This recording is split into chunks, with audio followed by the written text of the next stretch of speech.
itu warnanya 22 nomor baca. Ya dong, boleh dong. Wahyu 22 ayat 13. Aku adalah Alfa dan Omega, yang pertama dan yang terkemudian, yang awal dan akhir. Kalau di kitab Sabda itu warnanya merah, yang mengindikasikan diperkirakan itu Yesus Kristus yang berbicara. Cuman kalau dilihat Alfa Omega itu kan huruf Yunani saja. Nah, Huruf Yunani, Alfa itu huruf yang pertama, Omega itu huruf yang terakhir. Nah, Saya barusan tadi cek yang di Alkitab Ortodoks Koptik ini bahasa Arab. mungkin itu nggak ada kitab yang tertua dalam bahasa Arab. Bible yang tertua dalam bahasa Arab. Nah ini itu stop. Ya, ini lafaznya beda. Yang disampaikan beda. Ya. Yang disampaikan beda. Ya, tapi konteksnya sama. Ya. Ana al-alifu wal ya. Iya. Jadi saya ini Huruf huruf alif dan ya. Kalau itu kan alfa, Iya. yang pertama, omega huruf yang terakhir. Iya. Tapi bahasanya hurufnya huruf Yunani. Iya. Ini betul saja, huruf Iya, Yunani kan? iya. Nah, kalau ini ana al-alif, saya itu huruf alif, huruf bahasa Arab, bukan Iya. huruf Yunani. Iya. Wal ya dan huruf ya yang terakhir huruf Arab juga. Iya. Huruf hijaiyah. Al-bidayah wan nihayah. Ini al-awwal wal akhir. Iya. Ya, yang beda cuma tadi itu. Alfa omega, alif sama ya. Kepada Ustaz Ki dipersilahkan. Setelah kasih aja sekumah khairat. Makin gak kenal sama Yesus ya. Ya. Yesus ngomong Arab. Hai lu Jen. Hai lu Jen, gimana Jen? Yesus ngomong Arab. Ya. Shalom sahabat Kalimatullah dimanapun berada. Apa kabar sahabat Kalimatullah semua? Saya berharap sahabat semua ada dalam keadaan sehat dan selalu di dalam pertolongan Tuhan kita Yesus Kristus. Terus dukung perkembangan channel ini dengan cara like, komen, dan subscribe.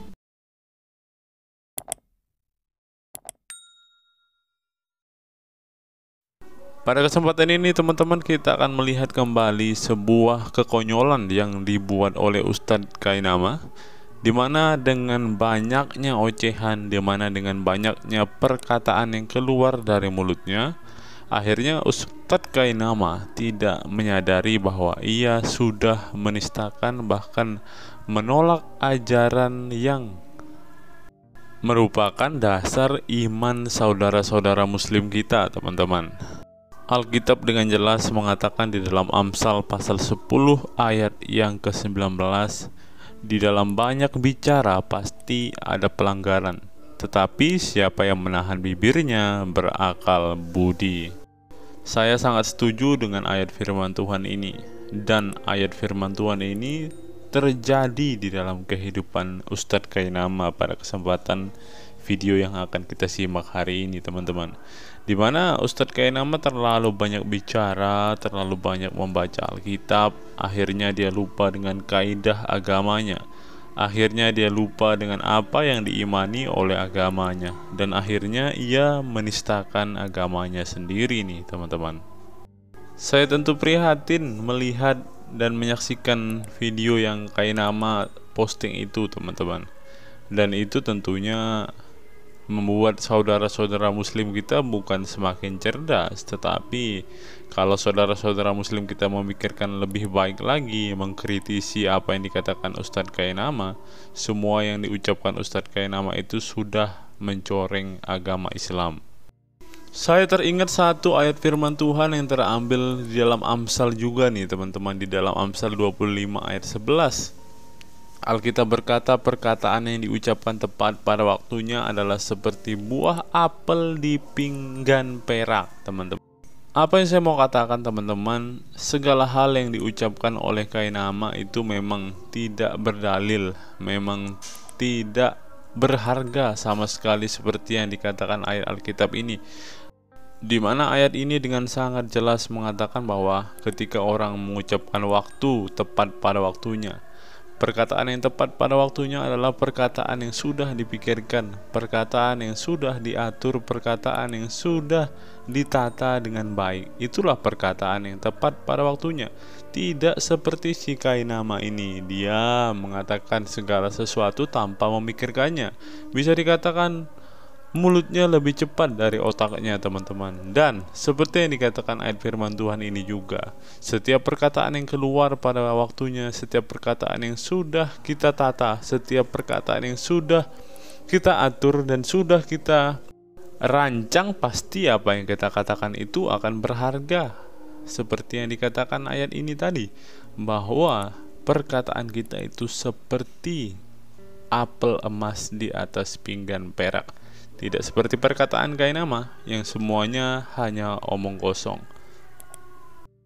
Kainama ini lebih baik disuruh kembali kepada pekerjaan awalnya, di mana menurut teman-temannya dia hanya seorang guru kor.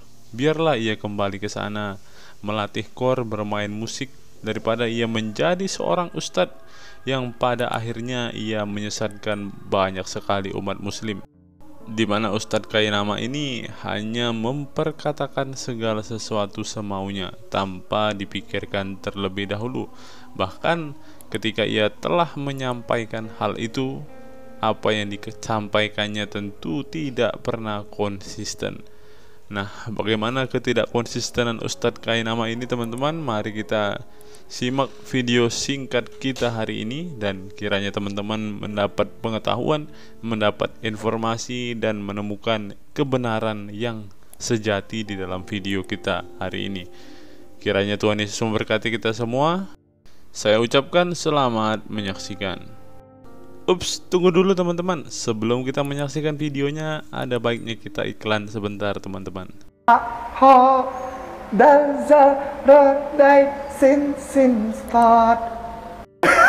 Kasih itu lemah lembut, sabar sederhana. Oh alangkah indahnya, oh alangkah eloknya, bila saudara seiman hidup dalam. Oh, langsung banyak yang nyambung. Itu warnanya. Dua-dua nomor baca. Ya dong, boleh dong. Wahyu 22 ayat 13. Aku adalah Alfa dan Omega, yang pertama dan yang terkemudian, yang awal dan akhir. Kalau di kitab Sabda itu warnanya merah, yang mengindikasikan diperkirakan itu Yesus Kristus yang berbicara. Cuman kalau dilihat Alfa Omega itu kan huruf Yunani, ya. Nah, huruf Yunani, Alfa itu huruf yang pertama, Omega itu huruf yang terakhir. Nah, saya barusan tadi cek yang di Alkitab Ortodoks Koptik ini yang bahasa Arab.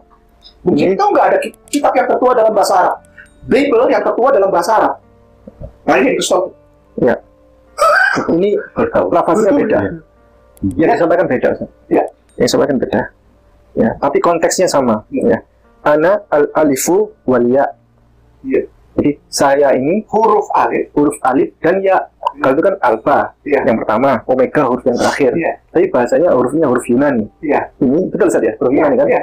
Nah kalau ini ana al-alif, saya itu huruf alif huruf bahasa Arab bukan huruf Yunani. Ya. Wal ya dan huruf ya yang terakhir huruf Arab juga. Ya. Huruf hijaiyah. Al-bidayah wan nihayah. Ini al-awwal wal akhir. Ya. Ya, yang beda cuma tadi itu. Alfa omega, alif sama ya. Kepada Ustadz K dipersilahkan. Sultan kasih aja sekumah khairan. Makin gak kenal sama Yesus ya. Ya. Yesus ngomong Arab. Ayo lu Jen. Ayo lu Jen, gimana Jen? Yesus ngomong Arab. Ya. Dia mengatakan Alfa dan Omega, bukan dia Tuhan. Kenapa? Karena dia bilang, aku Alfa dan Omega. Aku punya awal, aku punya akhir. Kalau Tuhan, pencipta, tidak punya awal, tidak punya akhir. Tidak berawal dan tidak akan berakhir. Itu Tuhan. Kalau Yesus, aku ada awalnya. Ya, sebenarnya iya sih, kayak nama ini sebenarnya membantah akidah agamanya sendiri, Bu ya. Allah itu kan yang awal dan yang akhir juga di dalam Al-Quran, di dalam Islam. Ini saya agak keras Pak TR, mohon maaf saya agak keras ya. Kenapa? Inilah yang disebutkan penistaan Al-Quran, penistaan akidah Islam. Dia ini. Kenapa? Di dalam 20 sifat wajib bagi Allah, itu ada yang namanya kidam. Itu sifat kedua bagi Allah yang difahami orang Islam. Arti kidam itu terdahulu. Coba Pak TR buka 20 sifat wajib bagi Allah. Ini kita buka yang ini jelas nih, detik aja lah sama kurang lebih semua ya. Ini akidah Islam. Ada 20 sifat wajibnya. Betul. Salah satunya apa? Yang nomor 2, kidam. Apa arti kidam? Terdahulu. Oh, kidam artinya terdahulu. Berarti dia punya awal, punya keduluan. Benar nggak Pak TR? Kalau kita mau mencari dalil di mana yang seperti dikatakan oleh Kainama, Allahnya orang Islam tidak berawal dan tidak berakhir, sampai Maranatha dia nggak akan ketemu. Nah, sekarang kita bahas satu-satu, Pak. Ya. Nah, iya. Nih, saya bacakan. Huwal awwal wal akhir, waz zahir wal batin, wa huwa bikulli syai'in alim. Nah, ya. Apa artinya? Dialah yang maha awal, maha akhir, maha zahir, dan maha batin. Dia maha mengetahui segala sesuatu. Kalau kita cari, Allah tidak berawal dan tidak berakhir. Nggak ketemu dalilnya, Pak. Artinya, Kainama sudah menistakan Al-Qur'annya sendiri. Sudah menistakan salah satu sifat wajib bagi Allah, yaitu kidam. Terdahulu, yang awal. Nah, coba Pak TR. Monggo Pak TR. Gimana menurut Pak TR? Ya, ini sebenarnya akidah dasar ya, akidah dasarnya Islam ya. Bahkan ini disebut nama-nama Allah. Kita baca di sini juga ya. Ini dari muslim.org.id ya. Di sini dikatakan mengenal nama Allah. Al-awal, al-akhir, al-zahir, al-batin. Jadi ini bukan hanya sifat-sifat. Ini disebut dengan nama. Dia adalah yang awal dan yang akhir. Allah SWT itu. Kalau misalnya Kainama tadi bilang karena Yesus adalah yang awal dan yang akhir, berarti dia bukan Tuhan. Berarti dengan cara yang sama, Allah SWT juga bukan Tuhan, kan? Itu dia. Karena Yesus adalah yang awal dan akhir. Itu dia Pak TR. Maka saya bilang dia menistakan Allah SWT dan dia menistakan Al-Qur'annya. Berarti dia nggak percaya Al-Qur'an dong. Ya, orang-orang dulu ini nggak pernah baca Al-Quran kali ya, atau gimana ya dia ya? Ya, kan Kainama pernah bilang, Pak. Dia bilang kalau kita dakwah jangan baca Al-Quran, baca aja Alkitab. Nah, ini kelewatan jadinya. Ini kata-katanya sama persis di Wahyu 22 ayat 13 tadi. Coba saya bacakan nih. Innal alif wal ya'u wal bidayatu wan al awal wal akhir juga sama. Nah, jadinya kita berasumsi liar. Jangan-jangan Allah ini adalah Yesus atau sederajat setara sama Yesus. Kan begitu. Benar nggak, Pak? Iya, ikut-ikutan Yesus. Ikut-ikutan Yesus. Iya. Jelas kan Alkitab ini sudah ada sebelum Islam kan. Sudah jelas Alfa dan Omega, yang awal dan yang akhir ini sudah ada sejak Islam itu belum ada, Al-Quran itu belum dibukukan. Ini udah ada dulu. Ya, sekarang Allah mengatakan bahwa dirinya adalah al-awal dan al-akhir. Ya, nggak mungkin Alkitab yang ikut-ikutan Al-Quran. Al-Quran yang ikut-ikutan Alkitab kan gitu. Ya, Allah SWT ikut-ikutan. Ikut-ikutan Yesus berarti ngomong seperti ini kan. Betul. Dan yang lebih terpenting lagi yang tadi, yang si Kainama bilang karena Yesus adalah yang awal dan yang akhir, ada awal, ada akhir, itu berarti bukan Tuhan. Berarti dengan cara yang sama, berarti Allah SWT itu bukan Tuhan. Bukan Tuhan. Nah, itu kan gitu, karena dia punya yang awal dan punya akhir. Iya, makanya saya bilang, kalau kita cari googling, dalil tentang Allah tidak berawal dan tidak berakhir, itu nggak ada, Pak TR. Dulu, kami juga beranggapan Allah itu tidak punya awal dan tidak punya akhir. Nah, itu yang kami percayai dulu, waktu masih kecil-kecil itu ya, saya dulu begitu. Jadi kadang-kadang, pemahaman teologi-teologi seperti Kainama bilang ini, itu pemahaman teologi-teologi usang Islam. Sebenarnya bukan teologi usang, Bu, itu, Bu. Sebenarnya itu teologinya Hindu, Bu. Nah, Hindu itu. Berarti beneran mereka nyaplok-nyaplok ya. Ambil sana, ambil sini, dicomot satu-satu, jadilah agama. Gitu kali ya? Bisa jadi. Tawaf diambil juga, terus pakai baju ihram. Yang biksu-biksu itu, biku-biku itu kan Buddha ya. Itu diambil juga pakaian ihramnya, kepala botak juga. Sholat dia ngambil dari Yahudi sama Kristen Ortodoks. Apalagi yang mereka gak ambil? Oh ini. Ya, ini Brahman ya. Di dalam agama Hindu, Brahman. Brahman di sini kita baca ya. Brahman adalah penguasa tertinggi dalam kosmologi Hindu. Brahman bersikap kekal, tidak berwujud, imanen, tidak terbatas, tidak berawal, dan tidak berakhir. Oh iya. Itu konsep Hindu, Bu. Bukan konsep Kristen, bukan konsep Islam. Belum dia bilang tadi, Pak, maaf. Adalah penguasa kosmologi, tidak berwujud. Oh iya. Betul. Ini Brahman. Tidak berwujud, imanen, tidak terbatas, tidak berawal, tidak berakhir. Sedangkan kalau Islam, Allah SWT itu berwujud kan? Harusnya. Betul. Itu pun sebenarnya pertanyaannya orang Islam sendiri, kalau ditanya pasti bingung. Allah SWT berwujud gak? Wujudnya mana? Buktinya apa? Mereka pasti nggak bisa jawab. Tetapi di dalam teologinya mereka, 20 sifat wajib Allah ini wujud. Nomor satu malah diwujud kan? Ini. Tapi kalau ditanya, apakah Allah SWT wujud kepada orang Islam, kemungkinan mereka akan jawab tidak. Kan gitu kan? Iya. Padahal ini menentang teologinya mereka sendiri. Gitu. Ya karena Sebenarnya teologi ini teologinya Hindu sebenarnya. Brahman. Oh, iya. Itu tadi, tidak berwujud, satu, tidak berawal dan tidak berakhir. Tapi mereka percaya wujud, berawal dan berakhir. Ini yang jadi masalah. Tapi teologi yang ini, yang Brahman ini, mereka ambil sendiri, jadi asumsi liar mereka sendiri kali ya. Saya kurang tahu juga. Betul. Mereka comot ini dari Hindu, lalu menempelkannya pada Allah SWT. Tapi tidak sesuai dengan dalil-dalil yang mereka punya. Itu dia. Makanya kalau kayak nama mau Tuhan yang tidak berwujud, imanen, kekal, tidak berawal, tidak berakhir, harusnya dia bukan masuk agama Islam, harusnya dia masuk agama Hindu. Itu karena dia. Islam, iya kan? Karena di dalam Islam sifat wajib Allah SWT itu satu wujud. Bahkan di sini kan awal dan akhir ini adalah nama loh. Bukan hanya sifat, ini adalah nama Allah SWT di 99 nama ya. Kita coba ya lihat 99 nama ya. Di Asmaul Husna. Maaf, kami terlambat. Ada hal penting yang harus diumumkan untuk merayakan pre-order Legend of. Kita coba ya lihat 99 nama ya. Di Asmaul Husna. Iya, 99 nama Allah SWT. Kita lihat al-awal dan al-akhir ini nama keberapa ya? Coba ke 73, 74. Ya, oke. Itu dia tuh. 73, al-awal, 74, al-akhir. Iya. Di dalam 99 namanya Allah SWT, ini ada al-awal, al-akhir. Jadi kalau dia membantah punya awal, punya akhir, al-awal, al-akhir itu adalah Tuhan, dia membantah Allah SWT adalah Tuhan. Ya harusnya Tuhannya si Kainama itu Brahman. Kan gitu. Betul. Pemahaman seperti Kainama ini banyak loh Pak TR dari orang-orang Islam. Bahwa Allah tidak berwujud, Allah itu tidak berawal dan tidak berakhir. Saya nggak ngerti teologinya tuh dari mana mereka dapatkan ini. Itu kan karena Indonesia sebenarnya bukan agama Islam mayoritas. Tapi kan dipaksakan. Iya. KTP-nya yang penting Islam. Tapi teologinya mereka sebenarnya teologi Hindu. Gitu. Yang penting agamanya tulisnya Islam. Betul, karena gini Pak TR, mungkin ini juga pengaruh dari ketika awal masuk Islam ke Indonesia. Lewat budaya kan wayang wong lah, kemudian wayang kulit, wayang golek itu kan. Kemudian kan itu banyak bersinggungan dengan kisah-kisah Hindu zaman dulu. Betul. Selain itu kan di dalam Islam kan boleh takiyah. Yang penting masuk Islam. Jadi orang-orang Indonesia zaman dulu tuh tanya, oh Allah gimana? Kita kalau di Indo nih Brahman itu bersifat kekal, tidak berwujud, tidak terbatas, tidak berawal, tidak berakhir. Oh iya, kita Islam juga sama, gitu Bu. Yang penting masuk Islam. Kan begitu. Oh iya. Sama seperti kayak nama prosesnya. Iya. Gitu. Makanya budaya-budaya Indonesia yang masih agak ke Hindu-Hinduan itu masih dipakai. Mungkin ya Pak TR ya. Kayak ziarah kubur, 40 hari, 30 hari, gitu-gitu yang orang meninggal. Itu tuh mungkin budaya-budaya dari sana juga kali ya? Iya, pada dasarnya orang-orang itu sebenarnya Hindu.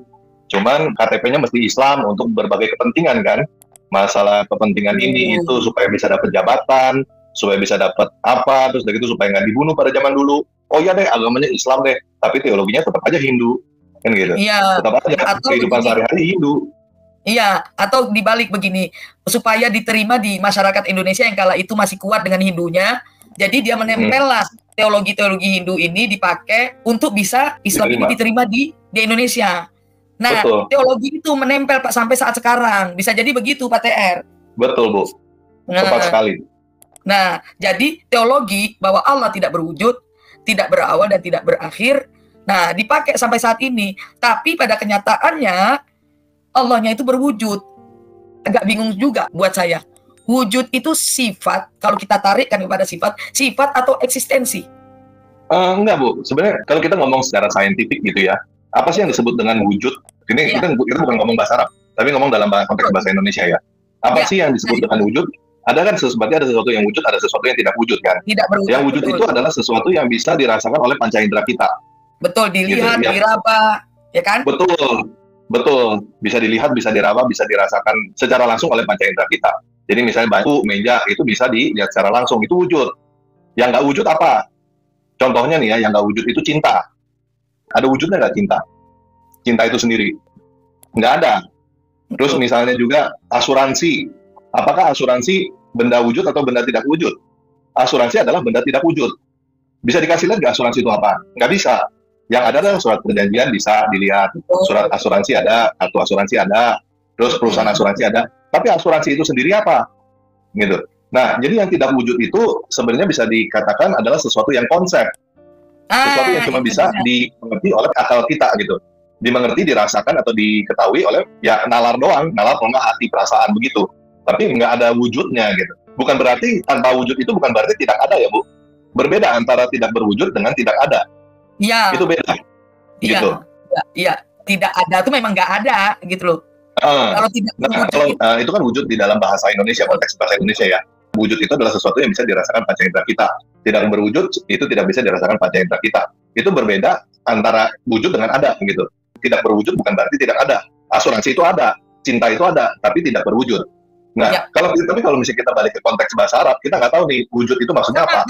Sama. Coba Pak TR kembali ke Asmaul Husna yang tadi 73, 74 sampai 76. Asmaul Husna. Iya. Nah, bawahnya coba. Apa di situ bunyinya? Al-awwal, al-akhir, 35, az-zahir yang maha nyata, Pak. Kemudian al-batin yang goib, yang tidak terlihat. Satu paket dia. Ya. Satu urutan. Sesuai dengan Al-Hadid ayat 3 wal awal wal akhir waz zahir wal batin. Apa itu zahir? Zahir itu yang kasat mata, Pak. Yang kelihatan kalau kasat mata. Al-batin yang tidak kasat mata.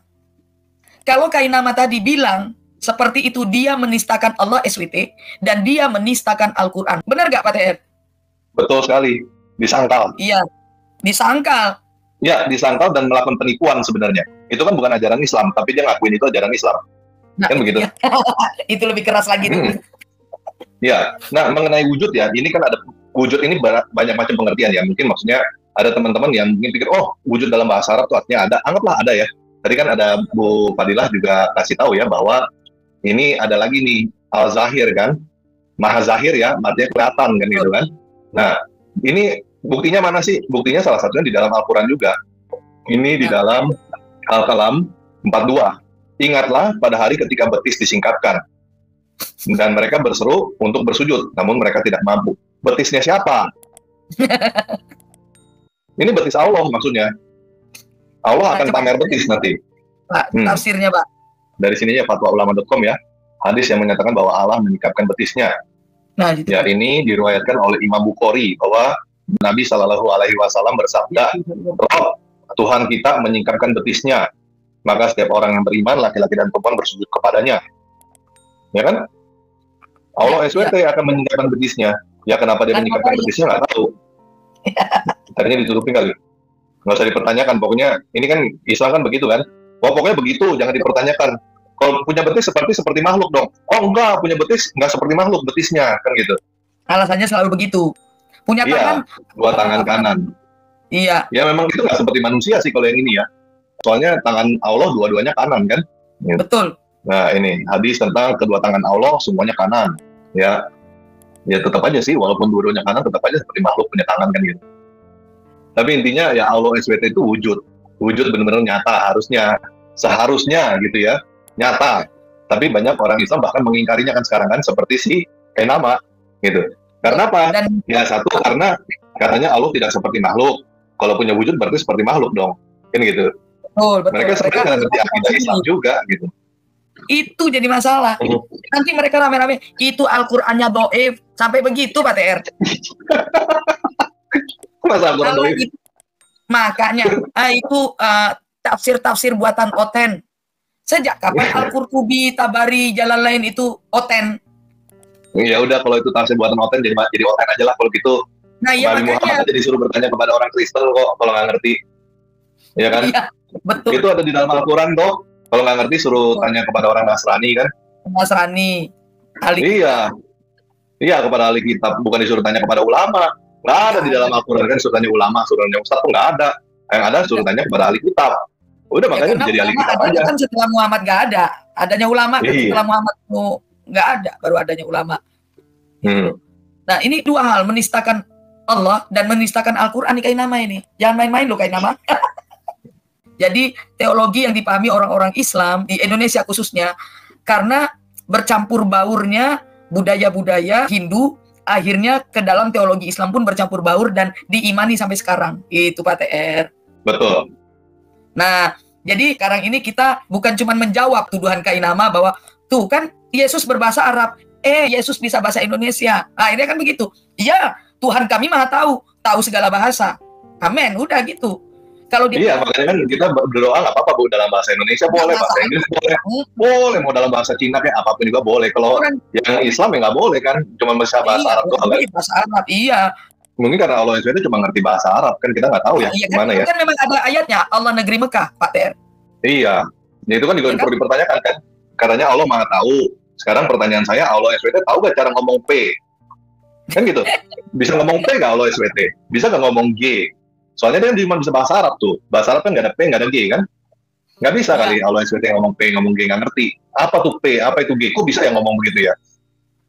Nah, satu lagi Pak TR. Orang-orang Koptik yang ada di Indonesia dikira pakai bahasa Arab. Enggak. Tetap aja abuna-abunanya yang orang Indonesia pakai bahasa Indonesia. Cuman memang ada beberapa liturgi yang kata-katanya paling sautan dari misalnya dari jemaat gitu. Misalnya ketop nefma tiso gitu-gitu. Kalau ayat Alkitabnya, firman Tuhannya, doa-doanya, semua bahasa Indonesia, Pak TR. Kecuali yang di Mesir sana, ya pakai bahasa Arab campur bahasa Koptik. Kalau mereka di Amerika, mereka pakai bahasa Inggris sama bahasa Koptik. Karena Tuhan kita tuh Tuhan yang Maha Tahu, Pak TR, tidak dibatasi dengan bahasa, gitu loh. Nah, itu satu. Kedua, kalau Kainama bilang, kan benar, Yesus itu bukan Tuhan karena dia berawal dan yang berakhir. Loh, berarti Allahmu juga bukan Tuhan, seperti Pak TR tadi bilang. Iya kan? Allah yang Tuhan cuma Brahman, jadi kan dengan dia punya penggaris, yang Tuhan cuma si Brahman. Jadi harusnya dia masuk Hindu, bukan masuk Islam. Mendingan dia murtad aja sekarang kan. Mendingan dia murtad, masuk Hindu aja. Nah, jelas ya. Jadi sama teologinya sama. Ya, jadi ini juga mungkin buat teman-teman yang lagi nonton ya, mungkin muslim-muslim yang lagi nonton, ya punya berpikiran sama seperti Kainama, bahwa Tuhan itu harusnya tidak berwujud, kekal, tidak terbatas, tidak berawal, tidak berakhir. Ya teman-teman yang muslim yang punya pandangan begitu, lebih baik teman-teman murtad masuk Hindu, karena itu adalah teologi Hindu gitu ya. Betul iya, kayak Kainama, maaf kalau belum mengerti bahasa Arab, mending gak usah sok-sok mau bahas Alkitabul Muqaddas, Alkitab berbahasa Arab. Dia kan di situ kan, naam Ustadz, naam, syukron jazilan, khairan kathiron. Itu doang yang dia tahu, tafadhol. Coba kalau dia bahasa Arab. Ya harus Bu. Kita bukan menghadapi orang pintar, Bu. Kita menghadapi orang yang merasa pintar, padahal bego. Nah, itu dia. Iya, makanya kan ada pepatah, Bu, tong kosong nyaring bunyinya. Ya, begitulah mereka, ATR. Ya, harap maklum, Bu. Diajarin untuk jadi bebek dan jadi beo. Cuman bisa ngikutin, tapi nggak ngerti artinya apa, kan? Nah, jadi begitu ya teman-teman semuanya. Kali ini saya membahas ini, kenapa? Karena ini video sangat viral. Lagi-lagi dia membahas tentang Alkitab, kemudian dia putar balikkan.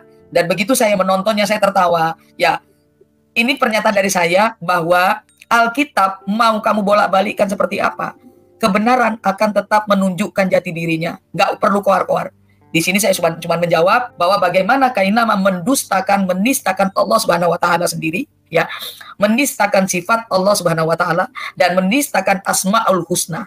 Nah, serta menistakan Al-Quran. Karena Al-Quran di surat Al-Hadid ayat 3 jelas menyatakan huwal awwal wal akhir wa zahir wal batin wa huwa bikulli syai'in alim. Dialah yang awal dan yang akhir, yang zahir maha nyata dan batin, dan dialah mengetahui segala sesuatu. Di Asmaul Husna dari urutan ke-73, 74, 75, 76 itu jelas. Al-Hadid ayat 3 itu semuanya jelas di situ. Kemudian, nah, teologi manakah yang diambil oleh Kainama? Nah, karena teologi Islam mengatakan Allah itu berwujud dan Allah itu awal dan akhir. Ternyata teologi yang diambil adalah comotan dari teologi Brahman.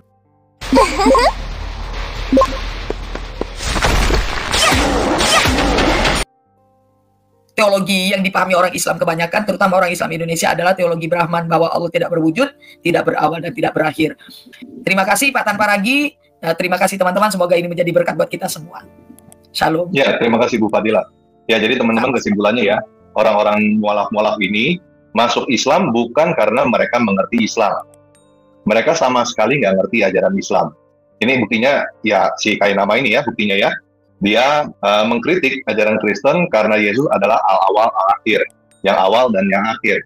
Dia mengkritik itu, makanya katanya dia masuk Islam gitu. Padahal di Islam juga Allah SWT itu adalah yang awal dan yang akhir. Itu bahkan nama di dalam 99 nama Allah SWT, al-awal al-akhir. Nah, jadi sama sekali orang ini masuk Islam bukan karena dia ngerti Islam. Kemungkinan karena dia punya sesuatu yang mungkin karena kecewa dengan gereja, atau ada sesuatu yang tidak mengerti dengan Kristen atau semacam itu. Dan juga ada kemungkinan karena urusan perut ke bawah. Sama sekali bukan karena Islam itu benar.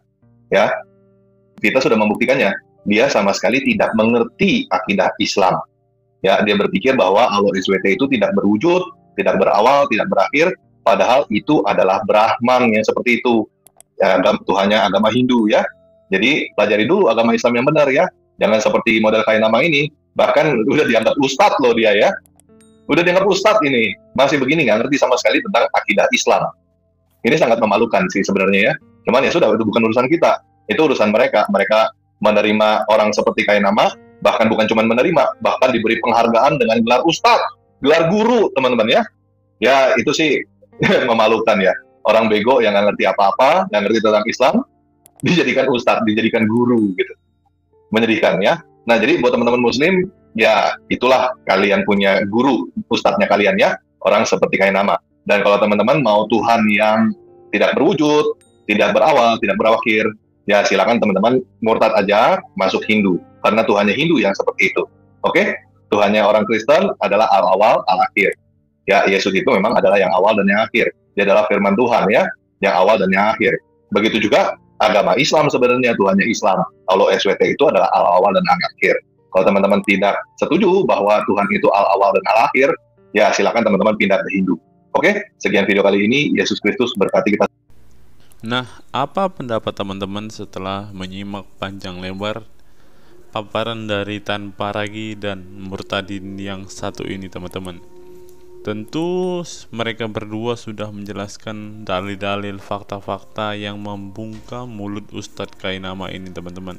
Kalau kita melihat secara rinci isi video ini, kita melihat bahwa Kainama bukan hanya sudah menistakan agama Islam, tetapi ia juga sudah menjelek-jelekan iman kepercayaannya sendiri, teman-teman.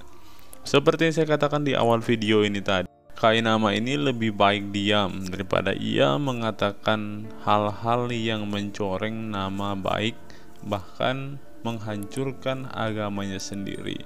Kita tahu bersama bahwa Kainama ini otaknya memang lebih lambat dari mulutnya.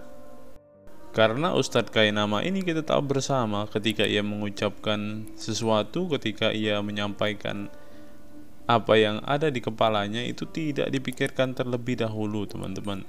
Dimana ia asal cuap-cuap saja, asal mengatakannya saja tanpa ia sadari bahwa ia telah mencoreng agamanya sendiri.